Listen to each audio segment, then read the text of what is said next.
యాకోబు పత్రిక 4వ అధ్యాయము 8వ వచనం ఒక్క మాట చదువుకుందాం.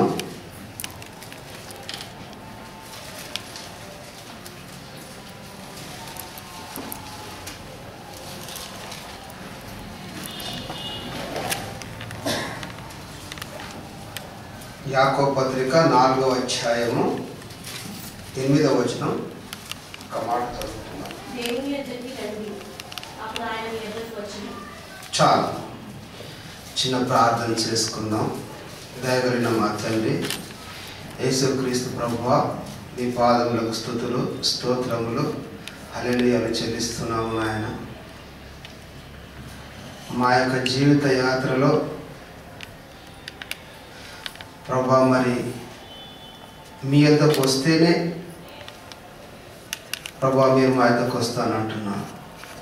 మేము మీ యొద్దకు వచ్చినప్పుడు ప్రభా మరి మీ యొక్క పాఠశాలలో మా యొక్క జీవితాలు మార్చబడతాయని, నూతనంగా మేము మీలో ఎక్కువగా నేర్చుకుంటామని నీ వాక్యం సెలవిస్తూ ఉంది.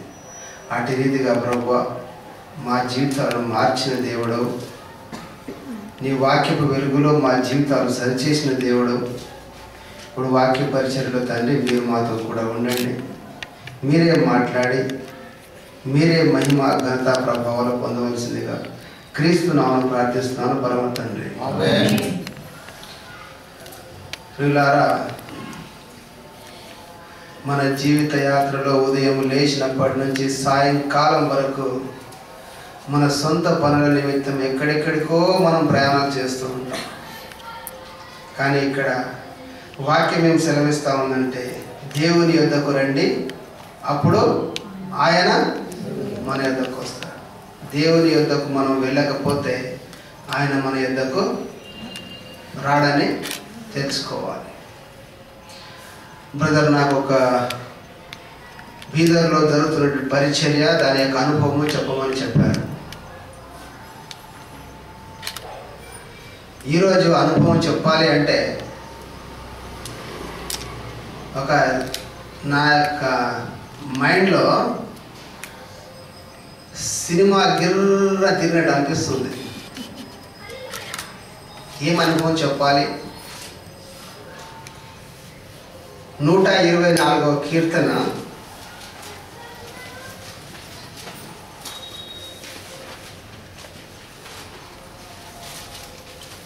3 వచనాలు చదువుకుందాం.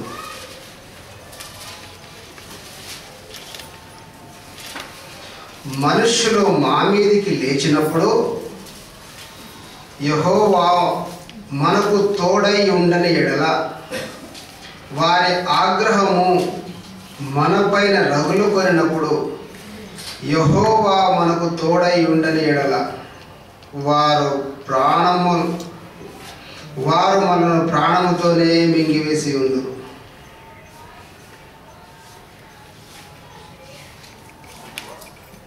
ఈ యొక్క మాట ప్రత్యక్షంగా నా జీవితంలో మా జీవితంలో జరిగినటువంటి విషయం.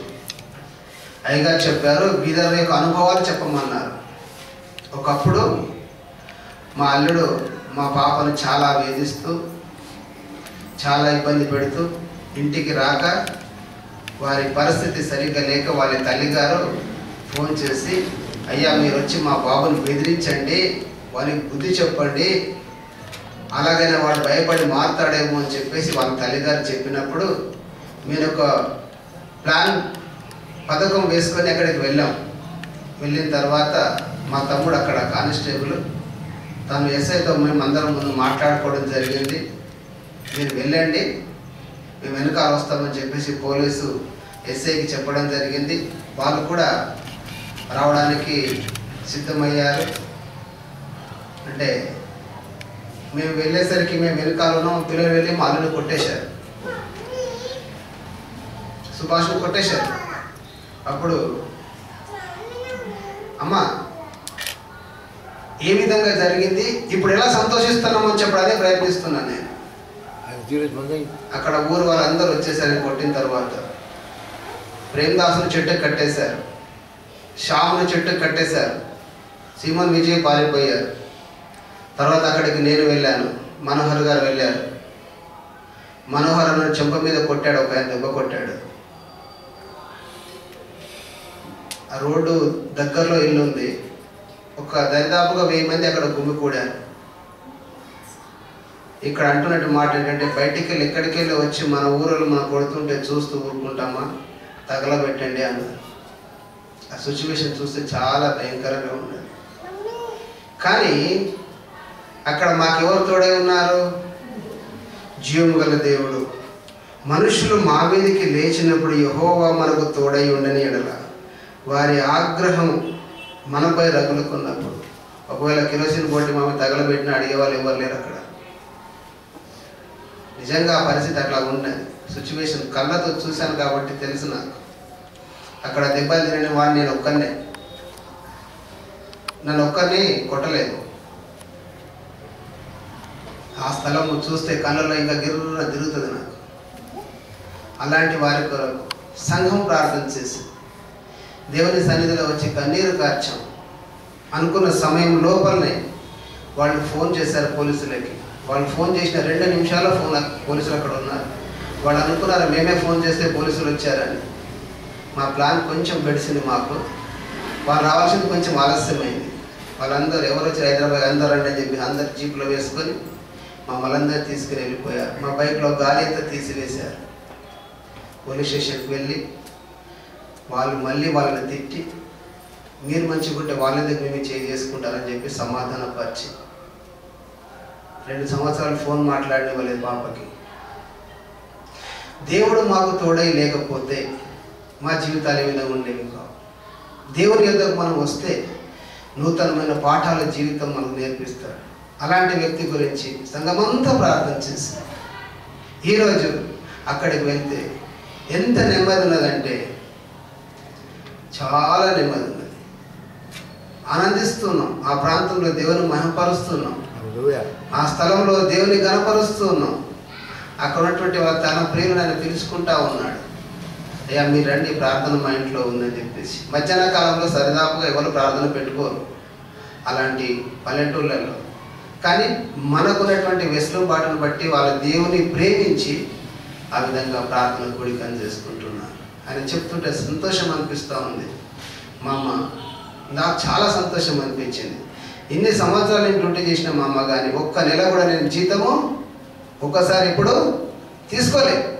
ఈ నెల జీతము నెల రాకముందే వచ్చిన జీతం కూడా సగం వాడుకునేవాడిని. ఎందుకో కానీ ఈ 2 నెలల నుంచి చాలా నెమ్మది ఉన్నది. నాకు చాలా సంతోషిస్తున్నాం అమ్మ, ఆనందంగా ఉంది. మా యజమాని అడుగుతా ఉన్నాడు, ఏం సుభాష్ నెల కాకముందే వచ్చిన జీతం అడుక్కునేవానివి, ఒక నెల 15 రోజులు అయిపోయింది, ఇప్పటికీ జీతం ఇంకా నువ్వు తీసుకోవడం లేదు ఎందుకు అని చెప్పేసి అడుగుతున్నాడంట. అంటే చెప్పండి దేవుని కృప ఎంతగా ఉన్నది. అలాంటి వ్యక్తి ఇల్లు చేరని గూడు విడిచిన పక్షిలా తిరిగేటటువంటి వ్యక్తిని దేవుడు మార్చి ఎక్కడైతే ఆ ఇంట్లో నెమ్మది అంటే ఇంట్లో ఈరోజు సంతోషంగా దేవుని మహిమపరుస్తూ ఉన్నారు.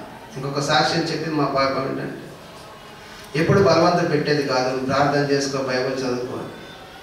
పిల్లలు పడుకున్నా ఒక్కడే వచ్చి అరగంట సేపు బైబిల్ చదువుకొని తను ప్రార్థన చేసుకొని తన దినచర్య ముగించుకుంటున్నాడు. ఎంత లేట్ వచ్చినా కూడా పిల్లలతో సంతోషంగా గడపడం అంటే దేవుని యొక్క కృప. దేవుని దగ్గరికి మనం వచ్చుట ద్వారా దేవుని మాటలు వినటం బట్టి మన జీవితాలు దేవుడు మారుస్తాడు. మరి ఆంటీకి ఎందుకు ప్రేరేపణ కలిగిందో మనకు తెలియదు. ప్రయాసాలతో కూడినటువంటిది. అంత దూరం వెళ్ళి 160 కిలోమీటర్లు, 175 కిలోమీటర్లు అవుతుంది. అంత దూరం వెళ్ళి వారి సువార్త ప్రకటిస్తూ ఉన్నారు. వెళ్తున్నప్పటి నుంచి కొంత వ్యతిరేకత నేను చూశాను, మీకు తెలియదు. ఆ సుమంగళ వాళ్ళ కుటుంబంలో వ్యతిరేకత వచ్చింది.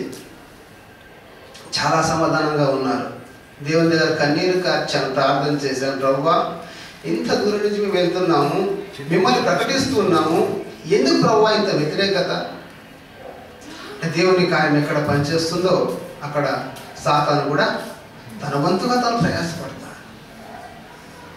నిరాశ పడలేదు. నేను ఏదైనా మాట్లాడాలి అంటే చాలా ఆలోచన కలిగి మాట్లాడుతుంటాను. ఎందుకంటే మనం ఇంకా దూరం నుంచి వెళ్తే మరి బ్రదర్ కూడా కన్నడలో చెప్పడానికి రాదని చెప్పేసి, బ్రదర్ మీరు కన్నడలో వారికి చెప్తే అర్థమవుతుంది అన్నప్పుడు నేను అక్కడ దేవుని వాక్యాన్ని చెప్తూ ఉన్నాను. అయ్యగారు చెప్పిన దానికి అర్థమయ్యేటట్టుగా చెప్తా ఉన్నాను వచ్చిరాని భాషలో. నేను దేవుని వాక్యాన్ని ప్రకటిస్తూ ఉన్నాను. ఏదైనా ఒకవేళ ప్రభువా నా వల్ల పొరపాటు జరిగితే అక్కడ మీ నామం దూషింపబడుతుంది, దేవుని నామం నా నుండి దూషింపబడదు. మరి మమ్మల్ని బట్టి దేవుని నామం అక్కడ గణపరచబడాలే కానీ దేవుని నామం దూషింపబడకూడదని చెప్పేసి ప్రార్థిస్తూ ఉన్నాను. తెలియదు, వ్యక్తిగతంగా చాలా దేవుని శబ్దం మొరపెడతా ఉన్నాను.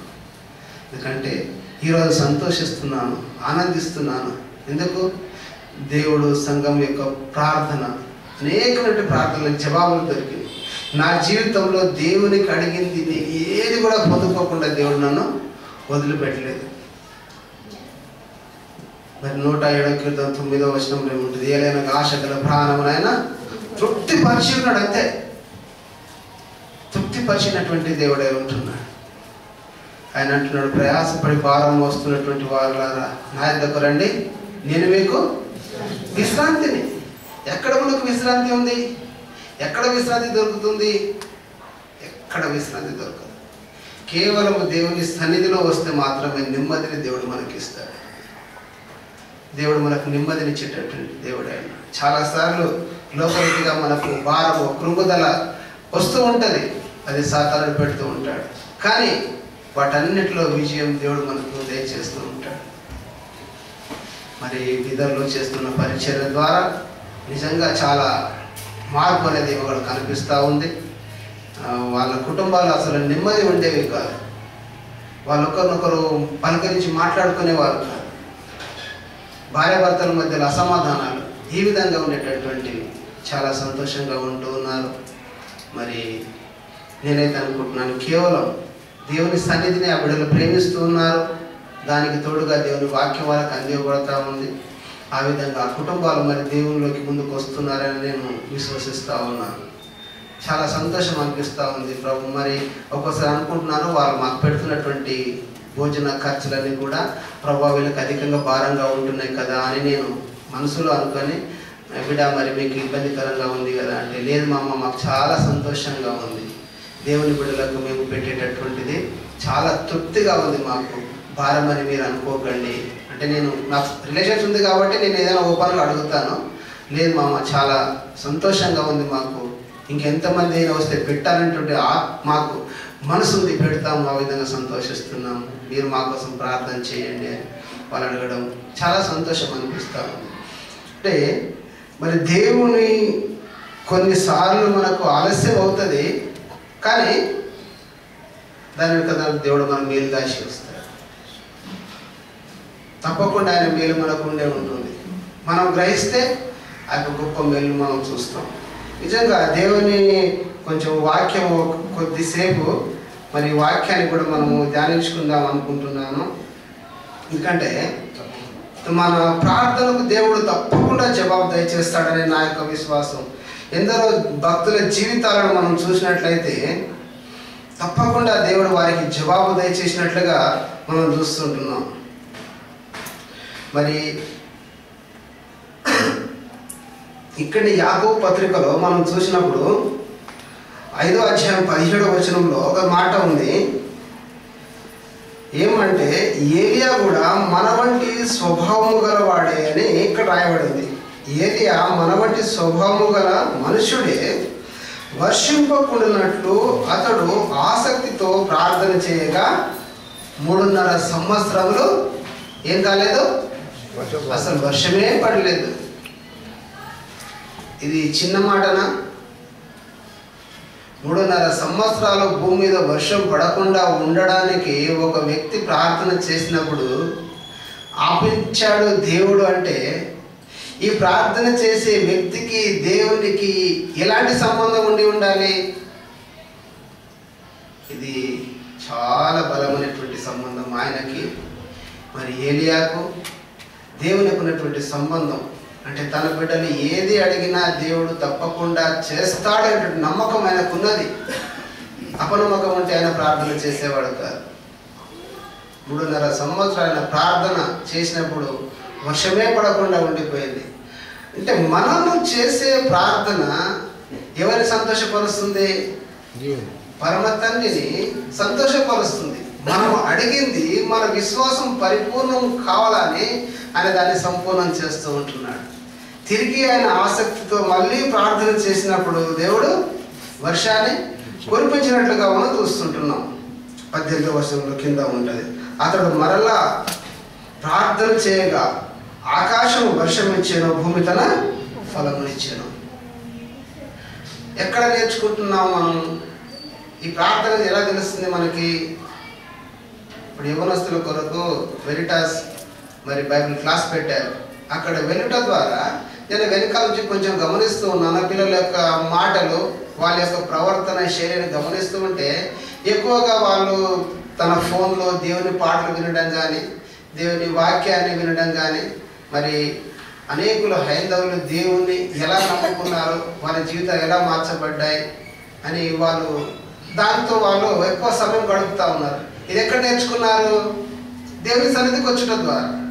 దేవుని సన్నిధికి వచ్చడం ద్వారా వారి జీవితంలో ఈ రోజుల్లో యవనస్తులకు మరి లోకము చాలా చక్కగా ఉంటుంది.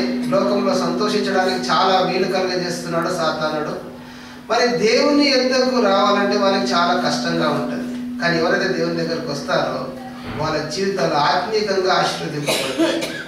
లోకరీతిగా ఆశీర్వదింపబడకపోయినా కూడా ఆత్మీయంగా దేవుడు వాళ్ళ జీవితాలను ఆశీర్వదిస్తాడు. ఇవన్నీ నేర్చుకోవాలంటే మనం ఎక్కడికి రావాలి?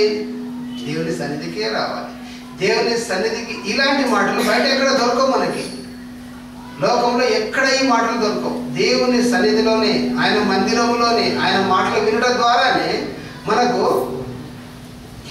మన జీవితాలు మార్చబడేటటువంటి వాక్యాలు దొరుకుతాయి మనకి.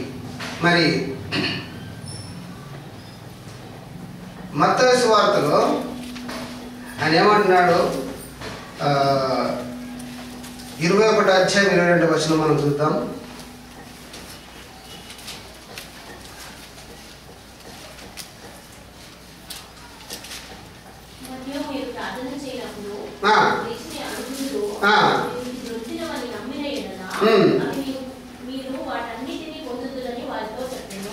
మనము ఏవైతే అడుగుతామో మరియు మీరు ప్రార్థన చేయనప్పుడు వేటిని అడుగుదురో అవి మీకు దొరికినవని నమ్మాలి. ఈ నమ్మకం ఎక్కడొస్తుంది మనకి? దేవుని దగ్గరికి వస్తే దేవుని దగ్గరకు వచ్చేవాడు ఆయన ఉన్నాడని, తను వెతుకువారికి ఆయన ఫలము దయచేవాడని మనం ఆయన విశ్వాసం పెట్టినప్పుడు వస్తే ఇవన్నీ తెలుస్తాయి. రాకపోతే తెలియదు. మనం చేసే ప్రార్థన కూడా దేవుడు వింటాడు. మన ప్రార్థనకు ప్రతిఫలం అనేది దయచేస్తాడు. అంటే అది దేవుని దగ్గరికి వస్తేనే మనకు తెలుస్తూ ఉంది. ఇంకేమంటాడంటే మన విశ్వాసాన్ని, నమ్మకాన్ని దేవుడు పరిపూర్ణం చేయాలని ఇష్టపడుతూ ఉన్నాడు. యోహాను సువార్త 14వ అధ్యాయం 13వ వచనం.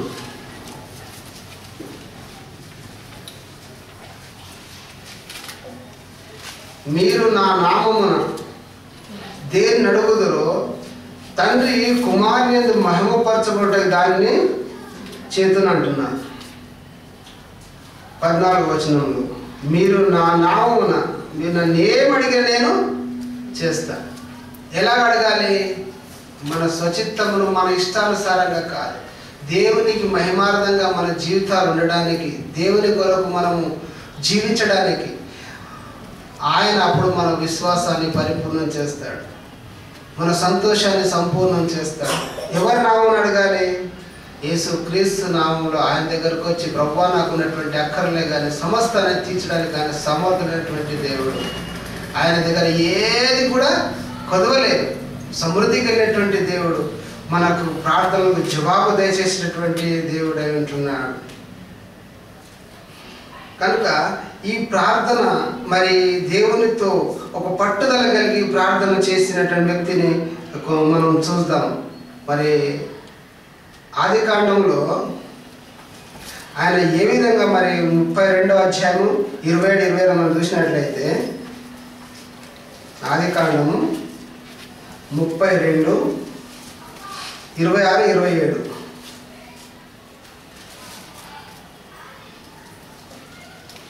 యాకోబు ఎంత పట్టుదల కలిగి మరి అక్కడ దేవుడితో ఆయన తెల్లవారుచున్నది కనుక నన్ను పోనిమనగా అతడు నీవు నన్ను ఆశీర్వదించితేనే కానీ నిన్ను పోనీయను అంటున్నాడు.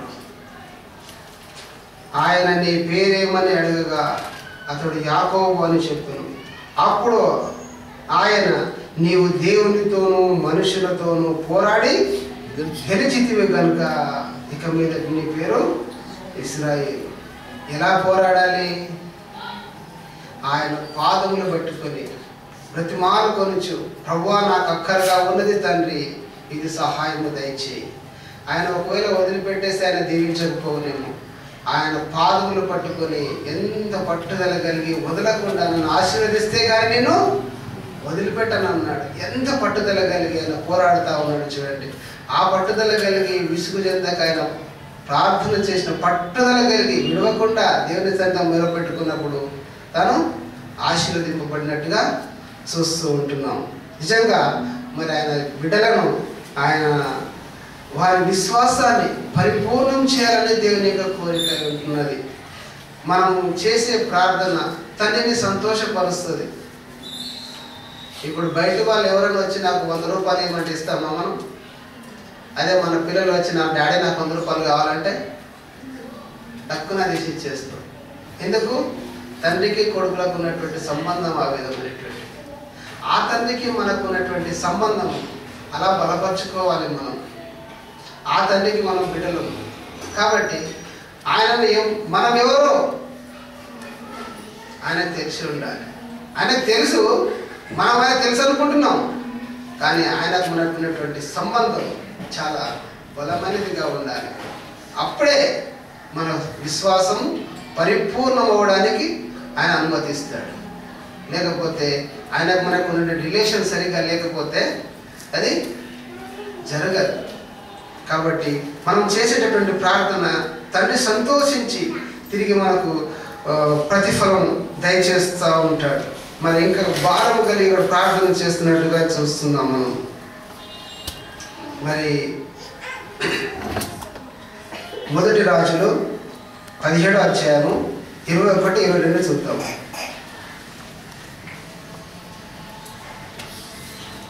మొదటి రాజులు 17వ అధ్యాయము 21, 22. ఆ చిన్నవాడి మీద ఉమ్మారు తాను పారచాచుకొని, యెహోవా నా దేవా, నా మొర్ర ఆలకించి ఈ చిన్నవాడికి ప్రాణం మళ్ళా రానిమ్మని యెహోవాకు ప్రార్థింపగా, యెహోవా ఎలీయా చేసిన ప్రార్థన ఆలకించి ఆ చిన్నవాడికి ప్రాణం మళ్ళా రానిచ్చినప్పుడు వాడు బ్రతికాడు. చూడండి, ఈ యొక్క చాలా స్టోరీ పెద్దగా ఉంటుంది. మరి ఆ యొక్క పట్టణంలో ఒక ధనవంతులైనటువంటి స్త్రీ ఉంటుంది. వాళ్ళకు పిల్లలు ఉండరు. ఆ మార్గాన దైవ సేవకుడు వస్తూ పోతూ ఉంటే ఆ యొక్క దైవ సేవకుని మేడగది మీద ఇల్లు కట్టించి అక్కడ ఆయన విశ్రాంతి తీసుకోవడానికి అన్నీ ఆయనకు చేసి భోజనం పెట్టి కొంతకాలం వస్తూ పోతూ ఉన్న తర్వాత ఈ యొక్క సేవకుడు అడుగుతాడు, వీళ్ళకి ఏం సహాయం చేయగలను, నేను ఏం సహాయం చేయగలను అంటే ఆ సేవకుడు అంటాడు, వీళ్ళకు సంతానము లేదు అని చెప్తారనమాట. అప్పుడు ఆయన వస్తాడు, ప్రార్థన చేస్తాడు. మళ్ళీ సరే వచ్చేసరికి నీకు కుమారుడు దేవుడు ఇస్తాడు అని. అదే ప్రకారంగా బిడ్డనిచ్చిన తర్వాత కొంతకాలానికి బిడ్డ అనారోగ్యం పాలై చనిపోతాడు. చనిపోయినప్పుడు ఆ చిన్నవాణి గురించి ఏలియా చేసినటువంటి ప్రార్థన ఎలాగో చూడండి. ఆ చిన్నవాణి మీద ముమ్మారు తాను పారదించుకొని, యెహోవా నా దేవా, నా మొర ఆలకించి ఈ చిన్నవానికి ప్రాణం మరలా రానిమ్ము యెహోవాకు ప్రార్థింపగా, యెహోవా ఏలియా చేసిన ప్రార్థన ఆలకించి ఆ చిన్నవాని ప్రాణం మరలా రానిచ్చాడు. దేవుని బిడ్డలు నమ్మకముగా విశ్వాసముతో చేసినటువంటి ప్రార్థన ఆయన త్రోసివేయడు, దానికి ప్రతిఫలముగా జవాబు దయచేస్తాడు. ఇక్కడ ఏలియా చేసినటువంటి ప్రార్థన ద్వారా చనిపోయినటువంటి వ్యక్తి, ఆ చిన్న బాలుడు తిరిగి బ్రతికింపబడ్డాడు. ఇది చనిపోయిన వ్యక్తి మరి తిరిగి బ్రతికింపబడడం అంటే ఇది మనుషులకు చాలా అసాధ్యం. డాక్టర్లు ఏమన్నంటే కొద్దిగా సేపు ముందు తీసుకొస్తే మేము ఏమైనా ప్రయత్నం చేసేవాళ్ళం, కానీ ఇప్పుడు ఇది మా వల్ల కాదు అంటారు. కానీ దేవునికి అసాధ్యమైంది ఏది కూడా లేదు. దేవునికి సమస్తము సాధ్యము. ఎందుకనగా ఆయన సృష్టికర్త అయినటువంటి దేవుడు. ఆయన లేనిది ఏది కూడా కలగలేదు. సమస్తము ఆయన మూలంగానే కలిగింది. కాబట్టి ఆయన తన బిడ్డలకు ప్రార్థనను ఆలకించి వారికి జవాబు దయచేసేటటువంటి దేవుడు అయి ఉంటున్నాడు. ఆ రోజు ఏలియా ప్రార్థన అయినటువంటి దేవుడు ఈ రోజు కూడా ఉన్నాడు మనకు. ఆయన మారని దేవుడు, మార్పు చెందని దేవుడు. నిన్న నేడు రేపు నిరంతరం ఏకరీతిగా ఉన్నటువంటి వాడు. ఆయనలో మార్పు లేదు. మనలోనే కొన్నిసార్లు మార్పు కలుగుతూ ఉంటుంది, కానీ ఆయన మారినటువంటి దేవుడు. ఆయన మాటలు నిత్య జీవమైనటువంటి మాటలు. ఆయన మాటలు వింటే మనకు తిరిగి నిత్య జీవాన్ని ఆయన మాటలు మనకు ఇస్తూ ఉంటాయి. కాబట్టి ఆయన మారినటువంటి దేవుడై ఉంటున్నాడు. ఇంకా మనకు చూద్దాం, ఇంకొక ప్రార్థన మనం చూద్దాం. మరి గత వారంలో కూడా నేను మాటలు జ్ఞాపకం చేసుకున్నాను. దీనత్వం కలిగి ఒక వ్యక్తి ప్రార్థన చేస్తున్నా ఉన్నాడు. ఏమని ప్రార్థన చేస్తున్నట్టే లూకాసు వార్త 4వ అధ్యాయము 31వ వచనం.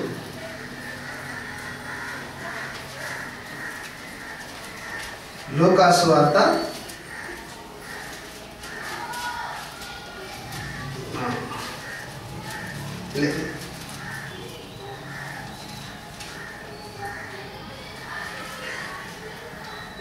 చాలు లేదండి, సారీ అండి. లూకాసు వార్త 23వ అధ్యాయము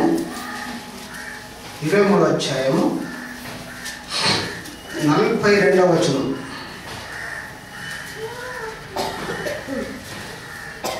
ఆయనను చూచి యేసు, నీవు నీ రాజ్యంలోనికి వచ్చినప్పుడు నన్ను జ్ఞాపకం చేసుకొనమని అన్నాడు. అందుకు ఆయన వానికి, నేడు నీవు నాతో కూడా పరదేశంలో ఉండు అని నిశ్చయముగా నీతో చెప్పుచున్నానని.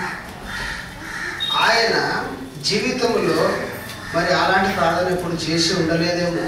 ఆ శిలువ మీద దొంగ తన జీవితం అంతా ఏ విధంగా ప్లాన్ చేసి దొంగతనం చేయాలి, ఏ విధంగా డబ్బు సంపాదించాలి, ఏ విధంగా ధనం కూర్చుకోవాలి, ఏ విధంగా మనము అనే అదే ఆలోచన కలిగి ఉన్నాడేమో. కానీ చివరికి ఆయన దశ ఎట్లా వచ్చిందంటే చనిపోయే పరిస్థితికి వచ్చాడు.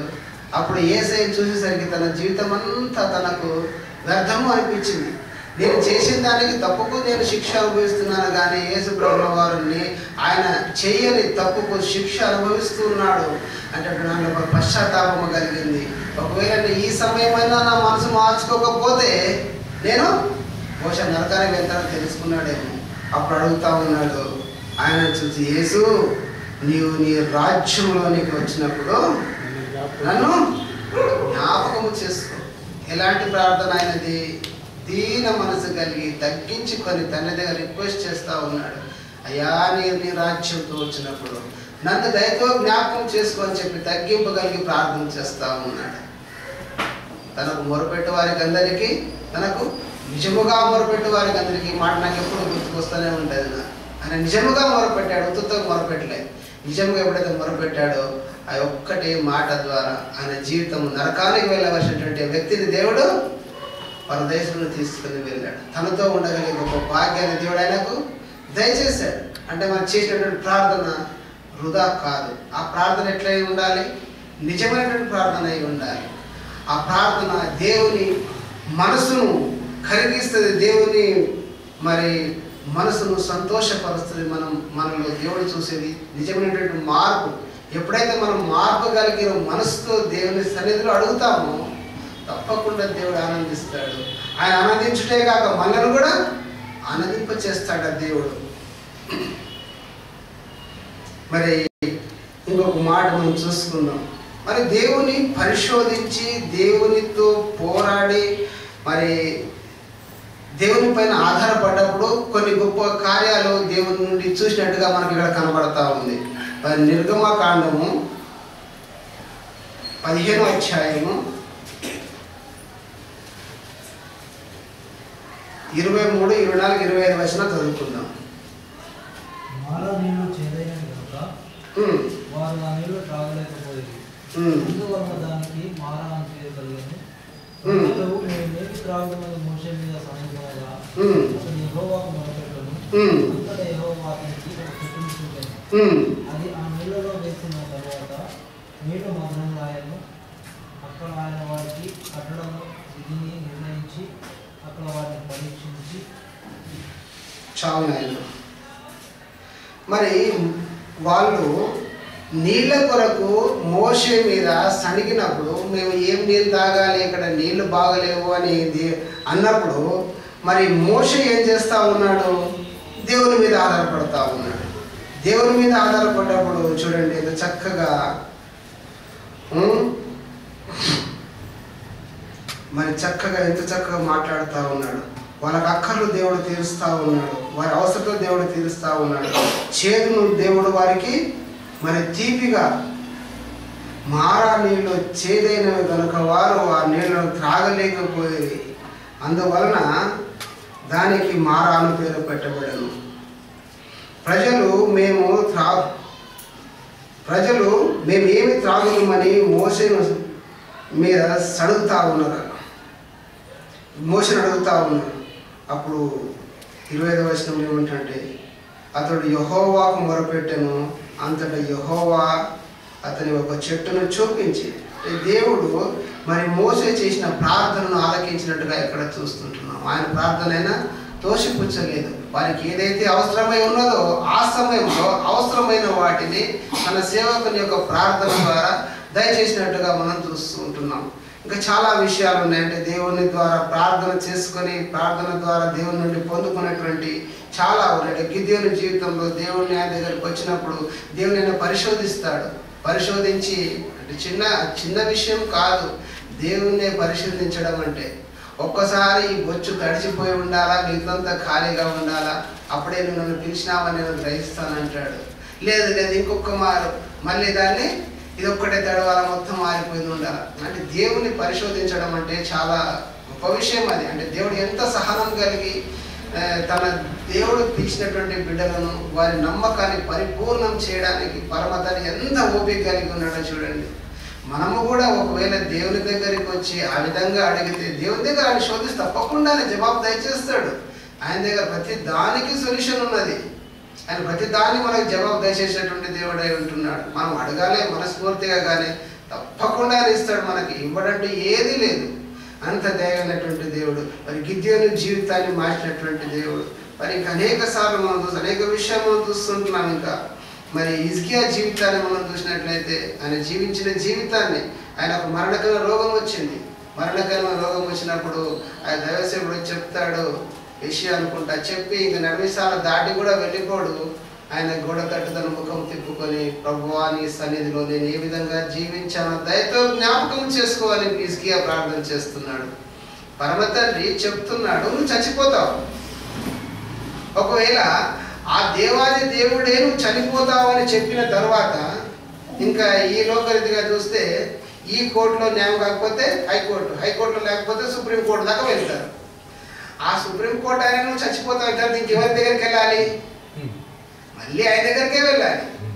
ఆయన దగ్గరికే వెళ్ళి అచ్చి పెట్టుకుంటున్నాడు, ప్రభువా నేను నీ సన్నిధిలో ఏ విధంగా జీవించానో దయతో నన్ను జ్ఞాపకం చేసుకోవాలని. కనికరం కలిగినటువంటి దేవుడు కదా ఆయన. ఎంత దయగలిగినటువంటి దేవుడు, అంత దయగలిగిన దేవుడు ఉన్నాడు. కాబట్టి ఆయన చనిపోతావని చెప్పినటువంటి వ్యక్తి తిరిగి నువ్వు వెళ్ళు, ఆయనకు ఆరోగ్యం వస్తుంది, తిరిగి 15 సంవత్సరాలని ఆయుష్ను పొడిగిస్తున్నానని చెప్తాడనమాట. అంటే దేవుని సన్నిధిలో చేసిన ప్రార్థన మన దేవుడు వినగలిగినటువంటి దేవుడు. ఎలీషాను చూస్తాం మనం.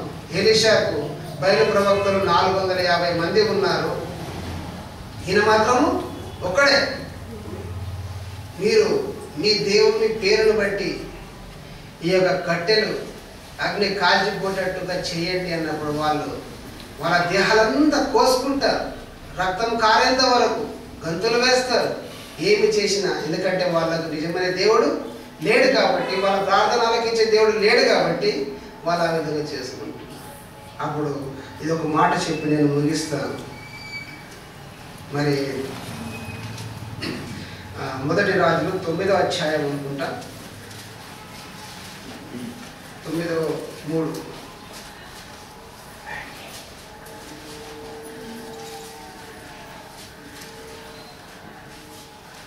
నా సముఖమందు నీవు చేసిన ప్రార్థన విన్నపములను నేను అంగీకరించుకున్నాను. నా నామమును అక్కడ సదాకాలం ఉంచుటకు నేను నాకు కట్టించిన ఈ మందిరమును ఇది సమూయేలు చేసిన ప్రార్థన. సమూయేలు చేసిన ప్రార్థన. ఇందులోనే 2వ రాజులు 18:34. మొదటి రాజులు 18.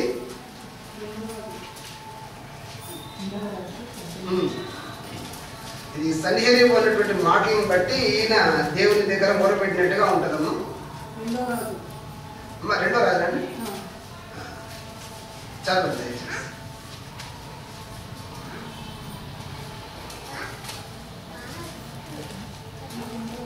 మొదటి రాజు అండి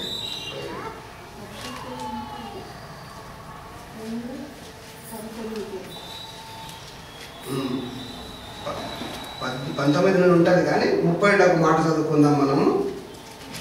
18:37. యెహోవా నా ప్రార్థన అంగీకరించుము. యెహోవా నీవే దేవుడవై ఉన్నావనివు.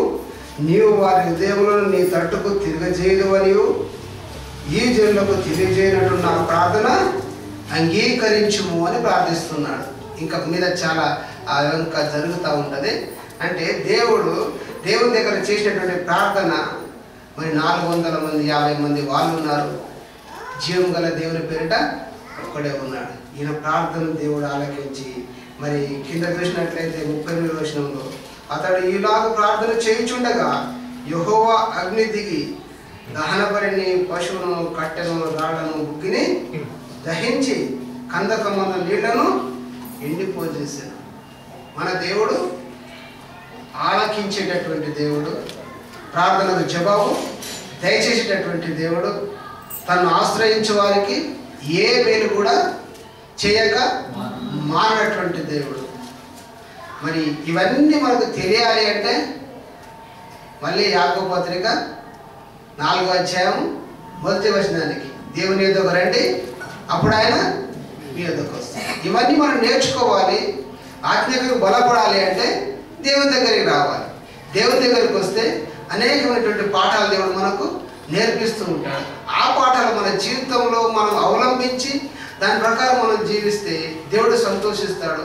అప్పుడు ఆయన వాక్యాలు మన జీవితంలో నెరవేర్చబడతాయి. దేవుని నామ స్తోత్రములు. కొద్ది మాటలు దేవుడు దీవించుకుంటారు. ఆమేన్.